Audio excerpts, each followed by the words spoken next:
Hello viewers, আসসালামু আলাইকুম। আজকে আমরা শিখব এক্সেলে কিভাবে রো এবং কলাম হাইড এবং আনহাইড করা যায়। তো সেক্ষেত্রে আমরা এখানে রো যদি আমরা হাইড করতে চাই অর্থাৎ লুকিয়ে রাখতে চাই, আমাদের কোনো রো এর ভিতরে যদি এমন কোনো তথ্য থাকে যে সেটা আমরা লুকিয়ে রাখতে চাই, তো সেক্ষেত্রে আমরা যে কাজটি করব সেটা হচ্ছে ওই রো হেডিং আমরা দেখতে পাচ্ছি 1 2 3, এখানে যদি আমরা ক্লিক করি, ক্লিক করলে আমরা দেখতে পাচ্ছি আমাদের সম্পূর্ণ রোটি সিলেক্ট হয়ে গিয়েছে। এরপর আমরা হোম মেনুতে ক্লিক করে ডান দিকে আমরা দেখতে পাচ্ছি ফরম্যাট।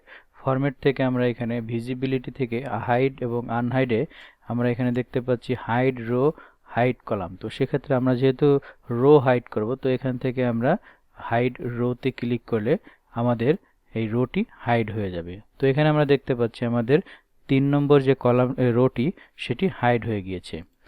এছাড়াও যদি আমি শর্টকাট ভাবে করতে চাই, তো সেক্ষেত্রে আমরা এই রো হেডিং অর্থাৎ যদি আমরা 3 নম্বর কলাম হাইড করতে চাই, তো ডান ক্লিক করলে আমরা এখানে নিচে দেখতে পাচ্ছি হাইড এবং আনহাইড অপশন। তো এখানে যদি আমরা হাইড অপশনে ক্লিক করি, তো আমাদের এভাবেই এই রোটি হাইড হয়ে যাবে।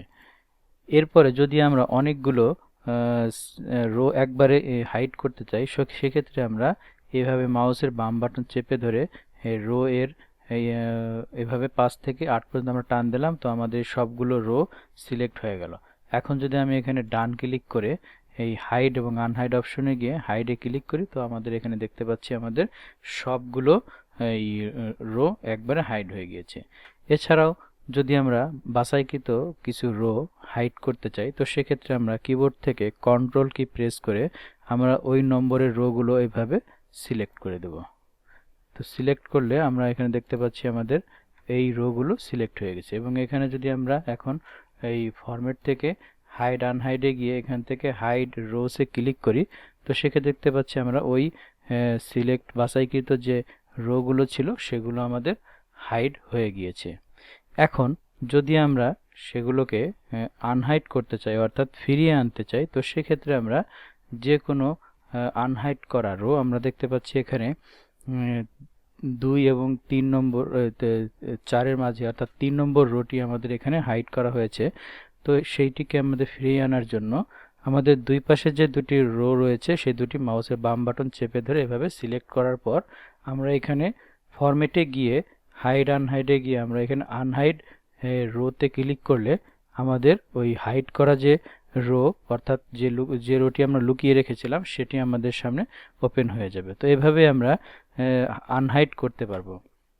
অথবা যদি আমরা এই 3 নম্বর রো যেহেতু আমরা হাইড করেছিলাম, এর দুই পাশে 2 এবং 4 এই দুটি রো আমরা মাউসের বাম বাটন চেপে ধরে সিলেক্ট করার পর আমরা এখানেই মাউস ডান ক্লিক করলে আমরা নিচে দেখতে পাবো আনহাইড। এখানে ক্লিক করলেও আমাদের এই 3 নম্বর হাইড করা যে রোটি সেটি ওপেন হয়ে যাবে। ঠিক একইভাবে যদি আমরা কলাম হাইড করতে চাই, সেক্ষেত্রে আমাদের উপরে যে দেখতে পাচ্ছি ABCD যে অ্যালফাবেট, এটি হচ্ছে কলাম হেডিং। তো আমরা যদি এখান থেকে যদি ডি নাম্বার কলামকে যদি আমরা হাইড করতে চাই, তো এভাবে আমরা ক্লিক করলে ডি নম্বর কলাম সিলেক্ট হয়ে যাবে। ঠিক একইভাবে আমরা ফরম্যাটে গিয়ে এখান থেকে হোম মেনু থেকে ফরম্যাটে গিয়ে আমরা এখানে হাইড এবং আনহাইডে হাইড কলামে ক্লিক করলে আমাদের কলামটি হাইড হয়ে যাবে। এবং এছাড়াও যদি আমরা এখানে এই ডিতে ডান ক্লিক করে আমরা এখানে যদি নিচে দেখতে পাচ্ছি হাইডে ক্লিক করলেও আমাদের এই কলামটি হাইড হয়ে যাবে। আর যদি আমরা একবারে 2টি বা 3টি কলাম এভাবে হাইড করতে চাই, তো সেক্ষেত্রে আমরা এভাবে সিলেক্ট করে দেওয়ার পর আমরা যদি এখানে ফরম্যাট থেকে হাইড আনহাইডে গিয়ে হাইড কলামে ক্লিক করি, তো আমাদের সবগুলো হাইড হয়ে যাবে। আনহাইড করতে চাই কোনো, যদি আমরা এই কলামটিকে যদি হাইড করার পরে যদি এটাকে আমরা আনহাইড করতে চাই, ঠিক একইভাবে যেহেতু আমরা সি কলামটি আমরা হাইড করেছি, তো সেক্ষেত্রে আমরা দুই পাশে বি এবং ডি এ দুটোকে সিলেক্ট করার পর আমরা এখানে ডান ক্লিক করলে আনহাইড অপশন চলে আসবে। এখানে ক্লিক করলে আমাদের হাইড করা কলামটি আবার আনহাইড হয়ে যাবে। তো এভাবে আমরা এক্সেলের ওয়ার্কশিটের যে কোনো কলাম এবং রোকে হাইড এবং আনহাইড করতে পারবো। ধন্যবাদ ভিডিওটি দেখার জন্য।